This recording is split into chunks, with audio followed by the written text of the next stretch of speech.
नमस्कार दोस्तों, भगवान शिव का स्वरूप अद्भुत है, विद्यापक अनादि और अनंत है। भगवान शिव जहाँ जहाँ स्वयं प्रकट हुए उन स्थानों को ज्योतिर्लिंग कहा जाता है। इस प्रकार से कुल 12 ज्योतिर्लिंग है। कहा जाता है कि 12 ज्योतिर्लिंग के दर्शन करने से और उनकी महिमा सुनने से आपके सभी पापों का नाश हो जाता है और सभी मुरादें पूरी होती है। आइए अब 12 ज्योतिर्लिंग की कथा सुनते हैं। सुनने से पहले चैनल को सब्सक्राइब करना बिल्कुल ना भूलिए। भगवान शिव के 12 ज्योतिर्लिंग में से एक है बाबा केदारनाथ। पुराणों के अनुसार भगवान विष्णु ने सत्य युग में नर और नारायण के रूप में अवतार लिया था। अलकनंदा नदी के दोनों किनारों पर मौजूद नर और नारायण पर्वत पर उन्होंने घोर तपस्या किया। उनकी तपस्या से प्रसन्न होकर भगवान शिव प्रकट हुए और उन्होंने वर मांगने को कहा। तब नर और नारायण ने कहा कि आप इस क्षेत्र में निवास करें और जो भी भक्त यहाँ आए उसे जीवन मरण की चक्र से मुक्ति प्रदान करें। नर और नारायण की प्रार्थना पर भगवान शिव ने कहा कि यहाँ ज्योतिर्लिंग प्रकट होगा जो साक्षात भगवान शिव का स्वरूप होगा। इसके दर्शन करने से शिव दर्शन करने का पुण्य प्राप्ति होगा। नर और नारायण की प्रार्थना पर ज्योतिर्लिंग प्रकट हुआ और वहाँ शिव भक्त राजा केदार का शासन था। राजा केदार के शासन पर यह क्षेत्र केदारखंड कहलाता था। राजा केदार और केदारखंड के रक्षक के रूप में भगवान शिव का ज्योतिर्लिंग प्रकट होने के कारण भगवान शिव केदारनाथ कहलाए। आंध्र प्रदेश के श्रीश्रेण पर्वत पर मल्लिकार्जुन ज्योतिर्लिंग स्थित है। कहा जाता है कि ब्रह्मांड के परिक्रमा में भगवान गणेश विजय होने के बाद कुमार कार्तिकेय दक्षिण में क्रोच पर्वत पर रहने लगे। कुमार कार्तिकेय को मनाने के लिए भगवान शिव और माता पार्वती भी वहां पहुंचे और भगवान शिव मल्लिकार्जुन ज्योतिर्लिंग के रूप में वहीं पर स्थापित हो गए। कहते हैं कि यहाँ भगवान शिव का पूजा करने पर अश्वमेध यज्ञ का फल मिलता है। 12 ज्योतिर्लिंग में से एक है सोमनाथ ज्योतिर्लिंग। कहा जाता है कि इस सृष्टि के पूर्व ही सोमनाथ ज्योतिर्लिंग स्थापित हुआ था। पुराणों के अनुसार दक्ष प्रजापति के श्राप के कारण चंद्रमा का चमक कम होता जा रहा था।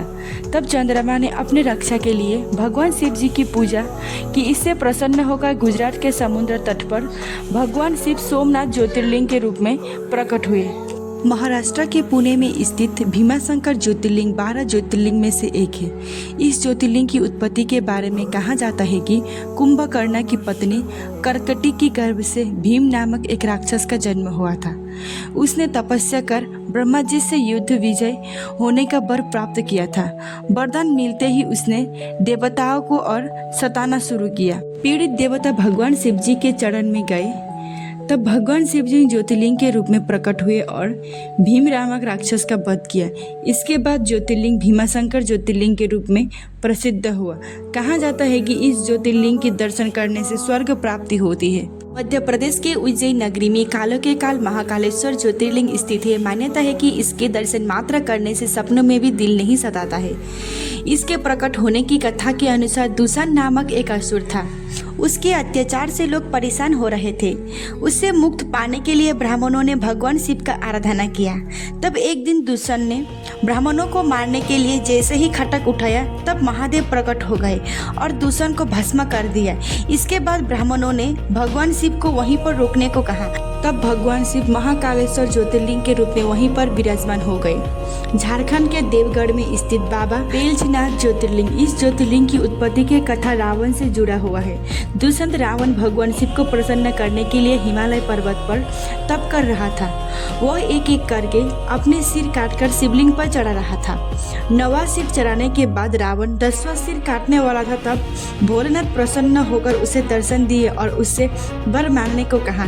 तब रावण ने भगवान शिव से लंका में निवास करने को वरदान मांगा। भोलेनाथ ने तथास्तु कहते हुए रावण को कामना शिवलिंग दे दिया, लेकिन एक शर्त रखते हुए कहा कि अगर तुमने इस शिवलिंग को रास्ते में कहीं पर रखा तो मैं वहीं पर स्थापित हो जाऊंगा। यह दृश्य देखकर सभी देव देवता चकित हो गए। ये समस्या का समाधान करने के लिए देवताएं सभी विष्णु भगवान के पास गए। तब श्री हरि ने लीला रची। भगवान विष्णु ने वरुण देवता को आचमन के जरिए रावण के पेट में घुसने को कहा। इसलिए जब रावण आचमन करके शिवलिंग को लेकर श्रीलंका की ओर चला जा रहा था, तब देवगढ़ के पास उसे लघुशंका लगी। ऐसे में रावण बेजू नामक ग्वाले को शिवलिंग देकर लघुशंका करने के चला गया। इधर बेजू ने भगवान शिव को धरती पर रख दिया। कहते हैं कि उस बेजू नामक ग्वाले के रूप में श्री हरि थे।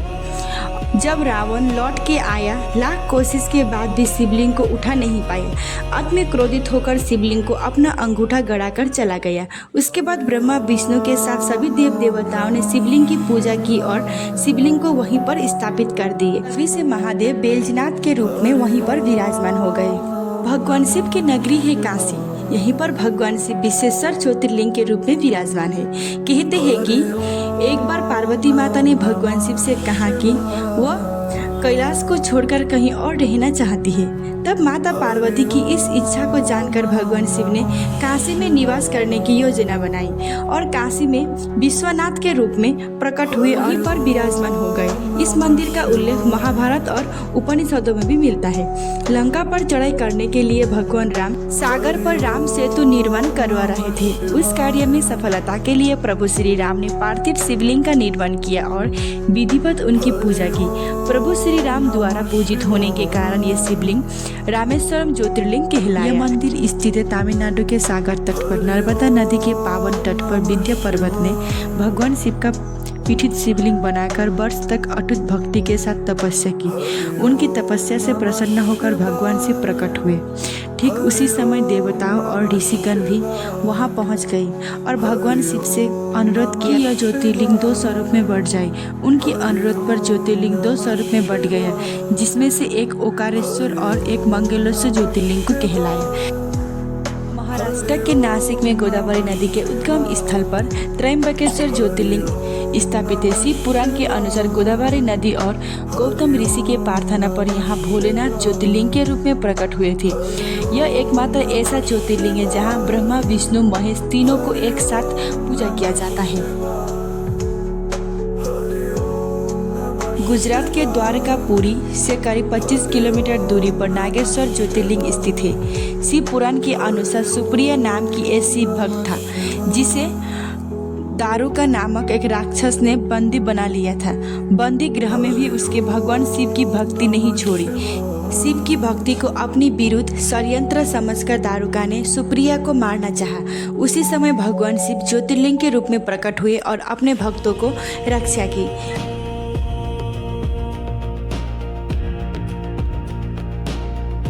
12 ज्योतिर्लिंग में से सबसे अंतिम ज्योतिर्लिंग भस्मेश्वर ज्योतिर्लिंग है। शिव पुराण के अनुसार भस्मा नाम की एक शिव भक्त थी। उसकी बड़ी बहन सुदेहा थी जो उसकी सौतन भी थी। सुदेहा की कोई संतान नहीं था। एक दिन ईर्ष्या के कारण सुदेहा ने भस्मा के पुत्र को हत्या कर दी, लेकिन भस्मा की अटूट भक्ति को देखकर भगवान शिव प्रकट हो गए और उसके मरे हुए पुत्र को पुनः जीवित कर दिया। जैसे ही भगवान शिव भस्मा की बहन सुदेहा को मारने के लिए तत्पर हुए, भस्मा ने भगवान शिव से अपनी बहन सुदेहा को क्षमा करने और भगवान शिव को उसी स्थान पर ज्योतिर्लिंग के रूप में विराजमान होने का विनती की। भगवान शिव ने उसकी प्रार्थना को स्वीकार कर ली और भस्मेश्वर नाम से ज्योतिर्लिंग के रूप में स्थापित हो गई। आपको 12 ज्योतिर्लिंग की कथा सुनकर कैसे लगी? आपको 12 ज्योतिर्लिंग की दर्शन करके और कथा सुनकर अच्छा लगा है तो कमेंट में ओम नमः शिवाय जरूर लिखिए। हर हर महादेव।